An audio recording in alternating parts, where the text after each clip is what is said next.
So hello to this demo of the Compose project.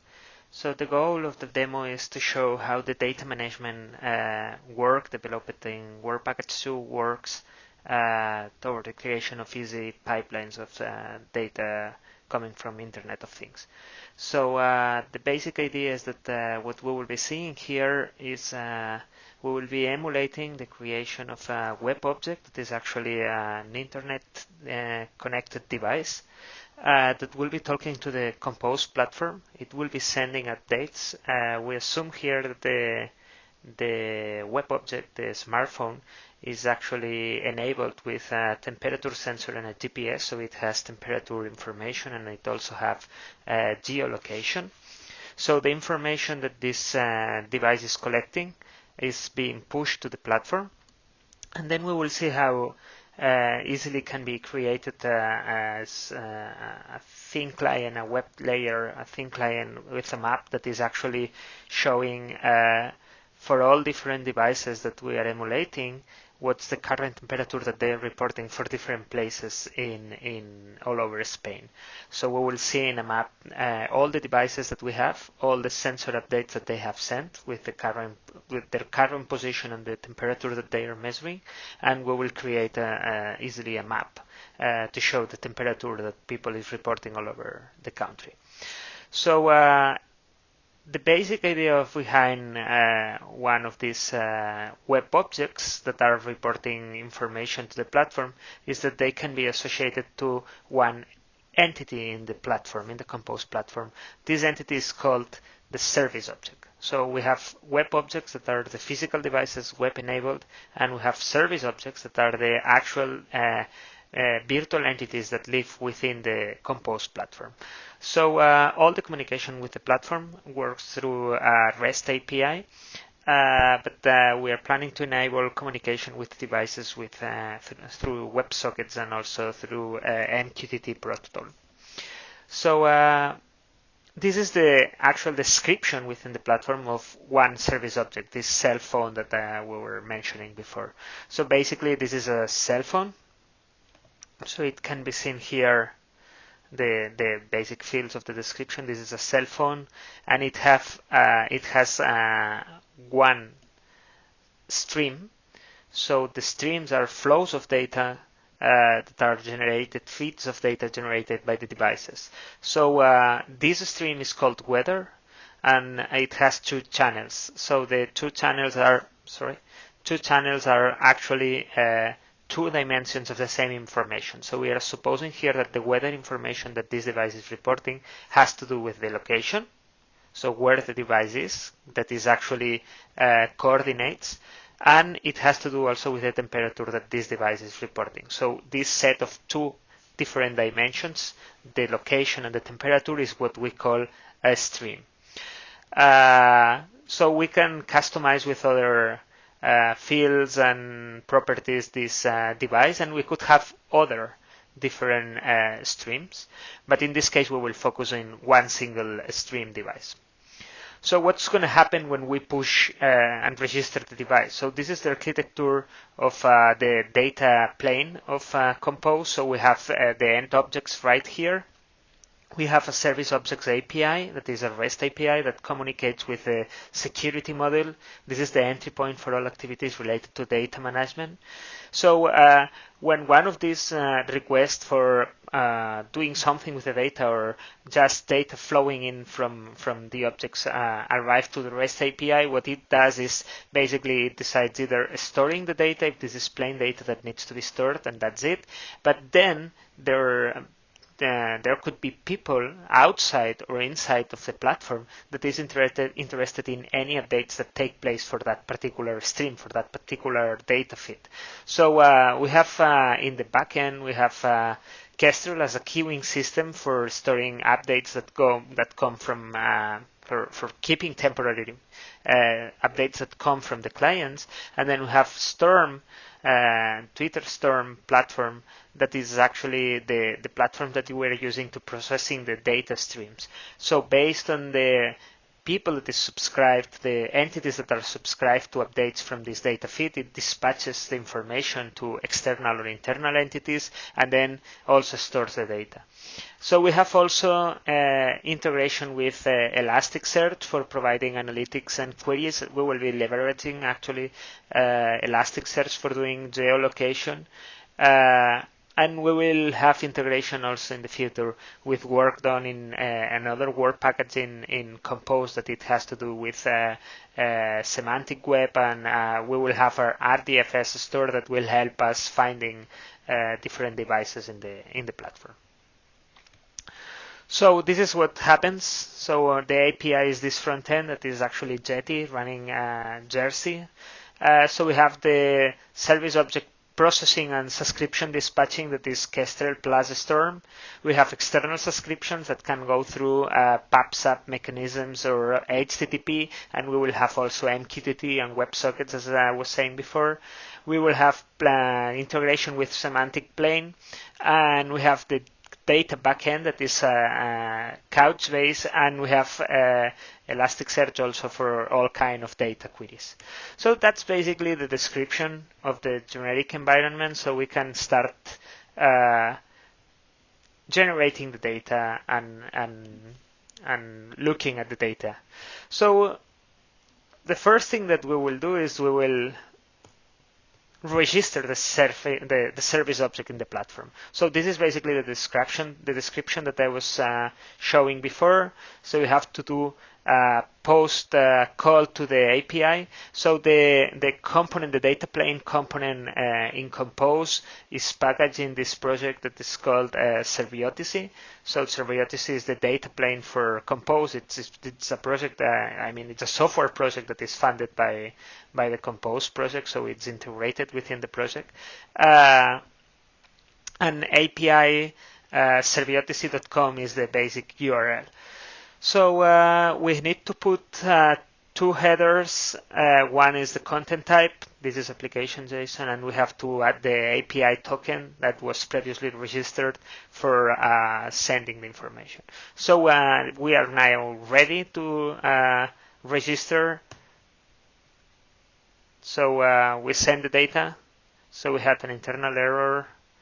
This has nothing to do with the demo. It's actually that we're in testing machines and they are a bit overloaded these days.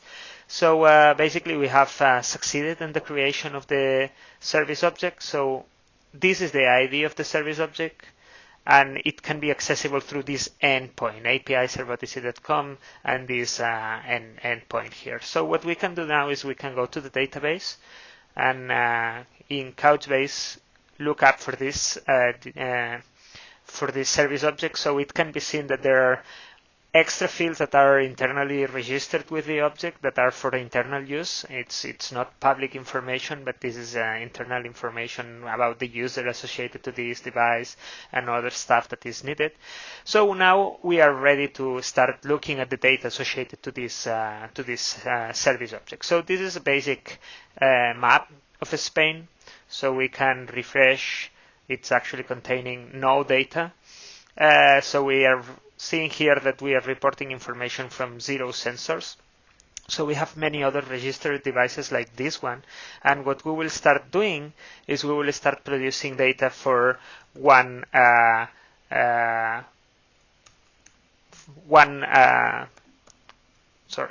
single point of data for this device that we created. So we have here a Python script that is actually going to generate this information on here. It's going to send an update for this weather stream, and channels and locations is going to report 10 degrees for this particular location. So this is going to be in the center of Madrid. So when we generate this data, so we generate the data, we can go to the data bucket in Couchbase to see what's inside the database. So we can see now that the data is coming slowly.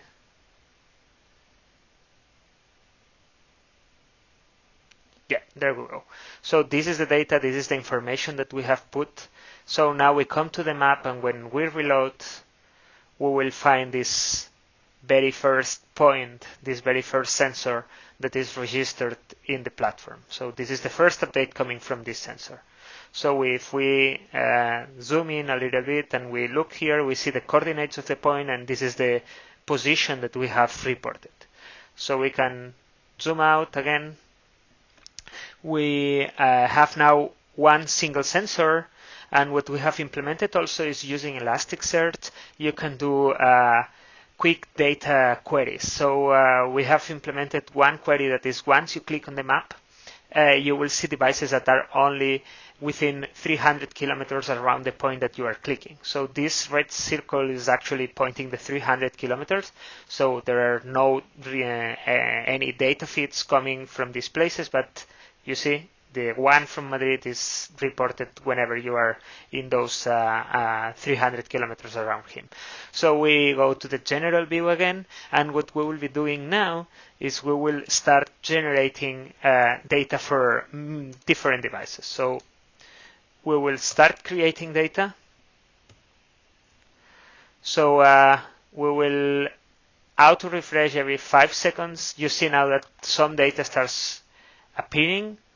So we can make the different geolocation views. So every time this is a geofilter. So it's actually only requesting data that comes from sensors around 300 kilometers from the position. This is not a visual filter. This is going to the database and asking for any element that is around 300 kilometers from the point in which I have clicked.